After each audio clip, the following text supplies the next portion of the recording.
되면 유니콘이랑도 결혼할 수 있는 거 아니에요? 모든 사람들한테 막 너도 결혼해라, 막 쟤도 결혼해라 강제하는 거 같은 느낌이란 말이죠. 혼인평등이 도입되면은 동성혼이 너무 많아지는 거 아니에요? 동성이 너무 많아져. 조금만 동성혼 하면 괜찮아요? 많지만 않으면 돼요? 동성혼 이대로 괜찮은가? 출연자의 정치적 성향은 실제와 다를 수 있음을 알려드립니다. 안녕하십니까. 오늘은 혼인평등 입문, 사람들이 가장 많이 오해하는 잘못된 정보, 그리고 상상력이 폭발하는 질문들에 대해 다뤄보고자 합니다. 선생님! 혼인평등 되면 유니콘이랑도 결혼할 수 있는 거 아니에요? 로봇이랑도 결혼할 수 있을 것 같은데 우리 집 고양이랑 결혼하실 거 아니에요? 결혼하세요. 네. 아니 그런 건 아니지만 어쨌든 그런 게 다 가능한 것처럼 보인단 말이에요. 오케이, 조금 더 좀 자세히 말해봐요. 자세히. 자세히? 네. 학습 목표, 혼인평등은 기존 결혼 제도를 성별에 관계없이 확장하는 것임을 이해한다. 자, 일단 첫 번째 질문. 이 모두의 결혼. 봐, 말도 모두야, 모두. 이게 막 캠페인이 막 성공을 해. 모든 사람들한테 막 너도 결혼해라, 막 쟤도 결혼해라 강제하는 것 같은 느낌이란 말이죠. 지금의 혼인은 누구랑 누가 가능하죠? 남자랑 여자가 가능하죠. 혼인평등은 남성과 남성도 여성과 여성도 결혼이 가능하도록 선택권을 주는 법안이죠. 강요시키는, 강제하는 법안이 아니라요. 아, 그렇군요. 그래, 그러면은 강제는 안 한다고 칩시다. 혼인평등 되면은 그 한국 사회의 그 아름다운 전통적 가족 무너뜨리는 거 아닙니까? 제가 이번엔 질문할게요. 한 가지만 하세요, 한 가지만. 아, 오케이. 자, 전통 무엇이에요? 그 왜 TV에 보면 나온 사람들 있잖아요. 할아버지, 할머니, 엄빠, 딸, 아들 이렇게 딱 그 아름답잖아. 아, 6명에서 아름다운 거예요? 혼인평등 되면 막 이런 가족들은 다 막 별로야. 막 이렇게 되고 막 무너뜨리고 막. 오케이, 첫 번째로 선생님께서 전통적인 가족상을 따라 가족을 꾸리고 싶으시다. 그런 생각을 해본 적은 없어요. 오케이. 하지만 오늘 역할이 있잖아요. 빙의. 제가 다시 질문할게요. 오케이. 저는 전통적인 가족이 좋습니다. 오케이. 선생님 전통적 가족 원하시면 꾸리세요. 저희는 지지합니다. 저희는 이 가족을 파괴하지 않아요. 요즘에는 대가족의 시대라기보다는 핵가족의 시대다. 저 중고등학교 때부터 교과서에서 봤던 것 같아요. 심지어 이렇게 아들, 딸 한 명 혼자 사는 1인 가구도 많이 늘어났죠. 심지어 1인 가구, 젊은이들만의 세태냐? 저는 빨간색 펜이 싫은 것 같습니다. 파란색으로 해주십시오. 아, 그래요? 네. 너무 한쪽 정당을 느끼는 수였어요? 네. 오케이. 네. 1인 가구가 젊은이들만의 문제는 아니다. 노인 1인 가구도 많죠. 자, 그렇다면 전통적인 가족상 오케이, 존재한다 쳐요. 선생님 그거 원하세요? 하세요. 하지만 이게 더 이상 유효한가? 아니다. 이제 해체되었다. 자, 전통적 가족상이 해체되었어. 이미 다양한 가족상이 존재해요. 제도에 들어오지 못했을 뿐이지 남자 여자 같이 사는 거 이미 많은 사람들이 같이 살고 있어요. 그러면 이렇게 서로 사랑하고 서로를 책임지고자 하고 서로를 부양하고자 하는 사람들을 제도 안에 편입시켜 우리가 단단한 사회를 꾸려나가는 거, 그거 바람직하지 않나요? 책임, 부양, 이런 의무라는 단어, 우리가 전통적 가족을 생각할 때 이런 말들 많이 쓰잖아요. 오히려 이 두 사람들이 서로를 책임지고 부양하겠다는 거, 이게 더 전통에 가까운 거 아닌가요?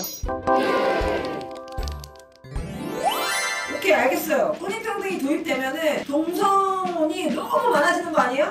동성이 너무 많아져. 왜 많아지면 왜 문제예요? 질문을 한 사람은 접니다. 그러니까 동성혼을 한 사람이 있어.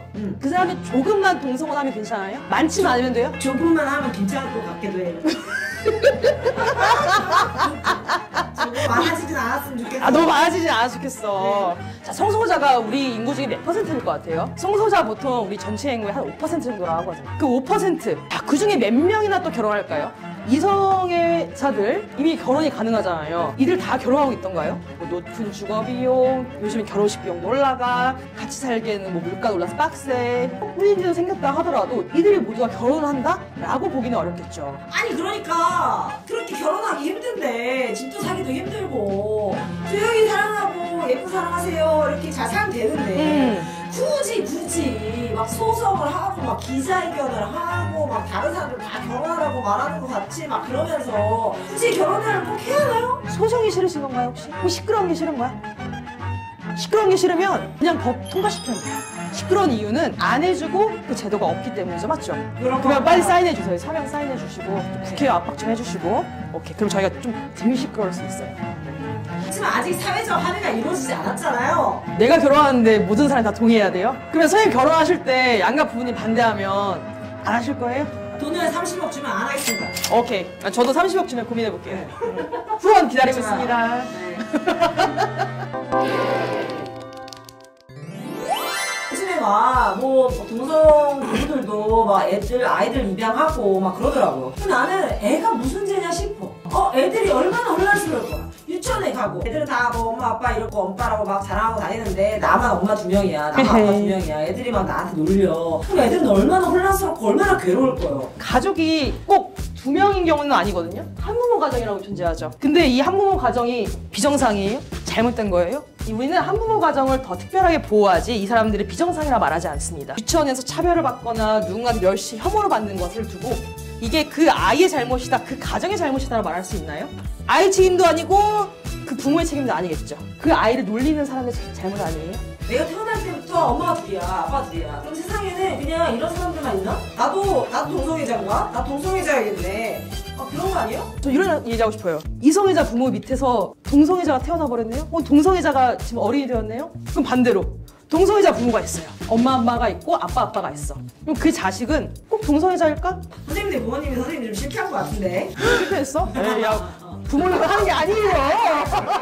맞아. 지난번에 기자회견할 때 막 뽕하고 그랬는데. 오케이.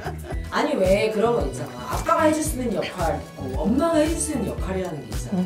엄마만 있고 아빠만 있고 그러면은 세상은 누가 가르쳐줘? 내가 아들인데 엄마 둘이야. 그럼 누구랑 먹는 거? 혼자가? 오케이. 연구 결과가 있어요. 자, 2016년에 연구 결과인데 동성 부부와 이성 부부의 가정에서 자란 아이들랑 비교해본 결과예요. 건강, 정서, 학업의 측면에서 유의미한 차이는 없었다라고 해요. 이 결과가 말해주는 거는 가족에서 아이가 성장할 때 중요한 거는 양 부모 혹은 부부의 성별이 아니라 가족관계 질이라는 거죠. 또 다른 연구 결과도 있습니다. 호주에서 390쌍의 동성 부부들을 한번 연구해봤대요. 이 결과를 보면은 활동성, 정신건강에서의 동성 부부와 이성 부부 사이에 큰 차이는 없고 오히려 건강, 행복, 가족 단합력 측면에서는 동성 부부의 아이들이 좀 더 수치가 높게 나왔다고 해요. 그리고 되게 재밌는 이야기인데요. 그 주디스 버틀러 아시나요 혹시? 미국에 있는 사람인데 주디스 버틀러와 앤디 브라운은 부부가 있는데 여성 부부예요. 그 아드님이 이제 자기가 자라면서 힘들었던 이유는 엄마이기 때문이 아니라 한 엄마가 정치학자, 한 엄마가 철학자이기 때문이라고 해요. 비관은 하겠네요. 그렇죠. 결국에는 부모 혹은 부부 혹은 모모의 문제가 아니다. 우리 사회에 지금 심각한 저출생 문제 더 심각해지는 거 아닌가요? 동성결혼 법제화되면 이성 부부들이 보이콧한다고 하던가요? 나 절대 아이 안 낳아. 나 동성부부가 법제화된 같은 하늘 아래에서 아이를 낳을 수가 없어. 뭐 이렇게 한다는 건가요? 오히려 사람들이 왜 동성애자 법제화가 아직 안 된 시점에서도 왜 저출생의 추세가 심화되고 있는가를 살펴볼 필요가 더 뚜렷하겠죠. 많은 연구 결과들에서 얘기하기로는 아이를 낳아도 아이를 잘 케어하기 어렵고 아이를 낳는 게 경제적 부담이 되기 때문에 아이를 안 낳고 있다고 해요. 그럼 우리가 저출생 문제를 생각할 때 있어서는 이러한 요인들의 해소가 더 필요한 것이지 동성결혼을 막는다라고 해서 이 저출생 문제가 해소되는 건 아니잖아요. 그렇다면 앞으로 동성부부가 법제화돼서 아이를 낳거나 양육이 가능해지면 오히려 출생률은 거기에 더 플러스될 요인이 생길지언정 지금 더 마이너스될 요인은 없는 거죠. 자, 오늘 같이 설명 들으니까 좀 알 것 같죠? 알 것 같긴 한데 뭐 질문을 해도 5초 질문하면 5분 얘기할 거니까 이 정도면 될 것 같아요. 진짜 더 질문 없어요? 그렇다고 합시다. 혼인평등은 새로운 세상을 여는 첫걸음입니다. 잘못된 정보에 흔들리지 말고 우리의 권리를 이야기합시다. 오늘 이 강의가 유익했다면 좋아요, 구독 부탁드립니다.